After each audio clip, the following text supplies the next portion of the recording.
तनिको जो आँख भर जाई मोटरी हेरा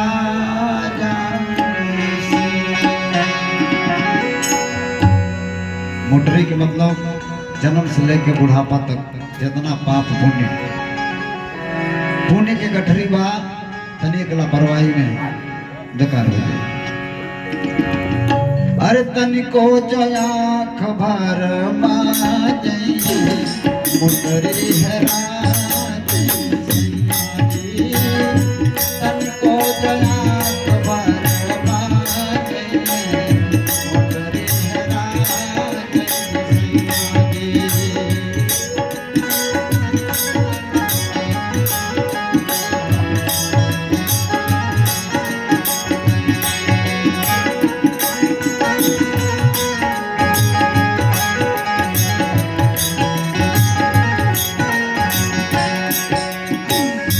माया पूर्ण करी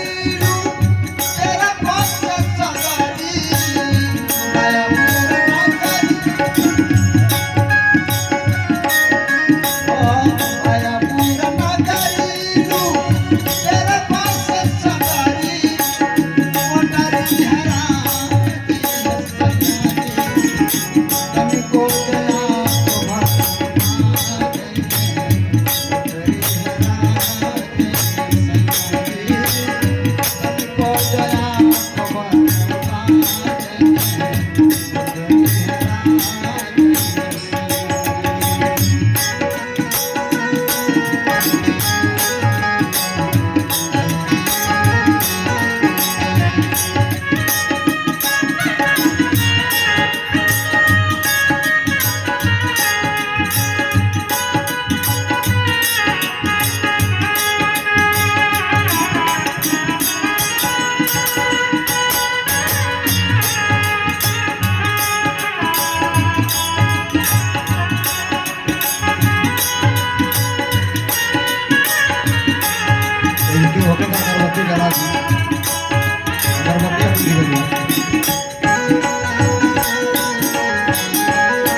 हीरे नगरियन में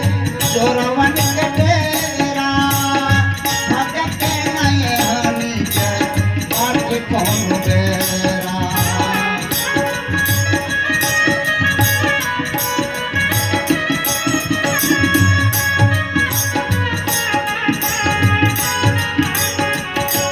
शरीर रूपी नगर में जन्म लेने के बाद 5 गो विकार एक साथ 25 गो तन मात्रा जगह जगह पर खतरा करावे वाला यंत्र शरीर में वाला हीरे नगरियन में चोरवन के डेरा भगत नए हनी के बाट कौन डेरा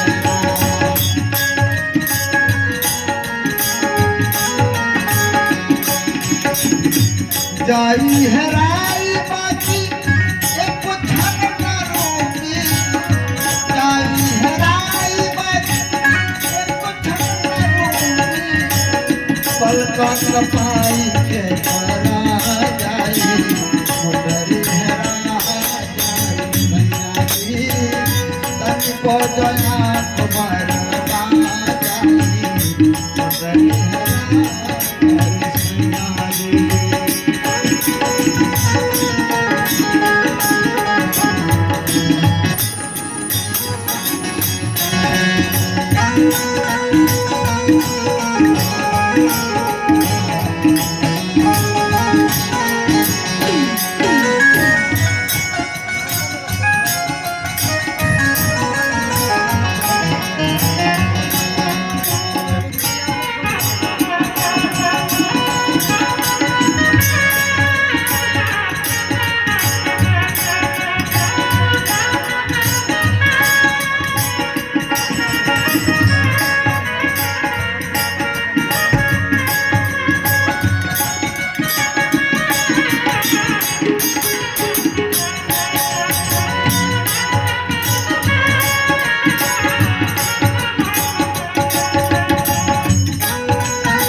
लिया जाला तो सिर्फ मातारी के पेट से जीव आवेला।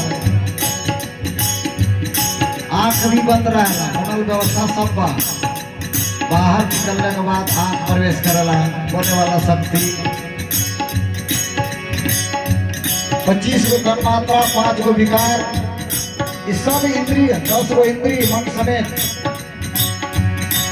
सब बारी बारी से घुसल है। मरे के बेरा इस सबरों पहले निकल जाना, सिर्फ जीव के जाए के होगा। पाँचपति सती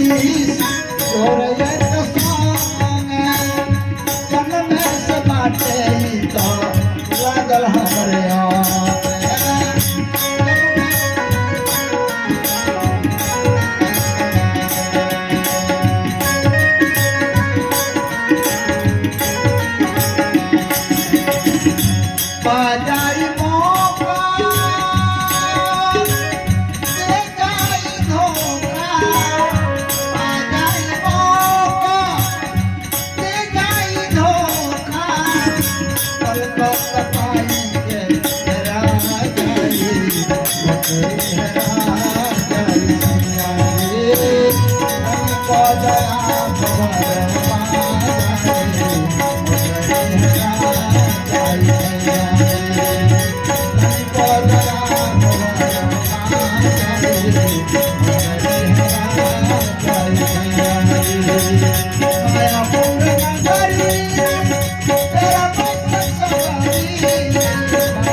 शंकर भगवान